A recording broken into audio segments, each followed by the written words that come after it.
Welcome to Terry's Diverse Horizons, a place where we explore faith, history, culture, and the big questions with honesty, wit, and sometimes a dose of uncomfortable truth. The Gospel of Mark.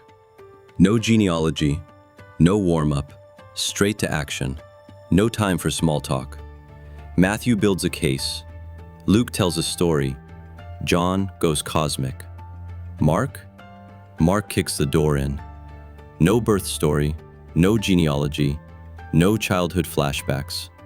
Mark opens with action because, according to him, time is short and the message is urgent. Point 1. Mark's Jesus doesn't pose. Mark's Jesus isn't sitting around explaining himself to death. He's moving, teaching, healing, casting out demons. The word immediately shows up again and again. Because Mark isn't interested in spectators, he's writing for people under pressure. This gospel reads like it was written for believers who don't have the luxury of comfort. Point 2. Power first, explanations later. Mark shows Jesus doing things before explaining things. Storms stop, demons flee, sickness leaves, and the disciples? Constantly confused. Which is refreshing, because if you've ever read the Bible and thought, I'm not sure I get this, Mark says, congratulations, you're normal. Point 3. The Messianic Secret. In Mark, Jesus keeps telling people to not talk about him. Strange marketing strategy, right?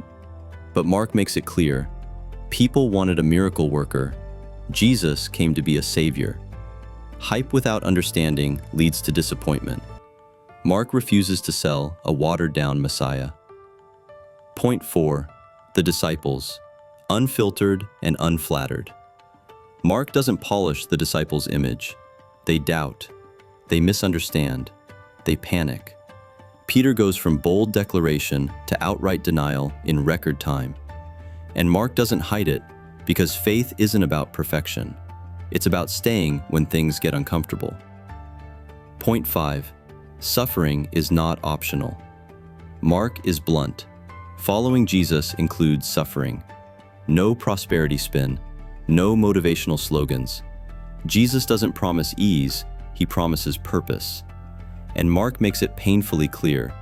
If you want glory without sacrifice, you've missed the plot. Point 6. The shortest, sharpest ending. Mark ends abruptly.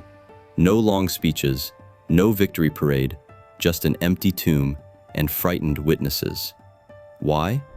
Because Mark leaves you with the decision: believe or walk away. Why Mark still hits hard?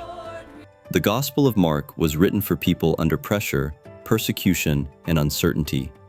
It asks one question, not, what do you think of Jesus? But, will you follow him when it costs you? No fluff, no filters, no excuses. This is Terry's Diverse Horizons, where we don't slow the truth down just to make it comfortable. From the bottom of my heart, thank you for watching and being part of this journey. Stay safe, stay strong, and above all, stay humble.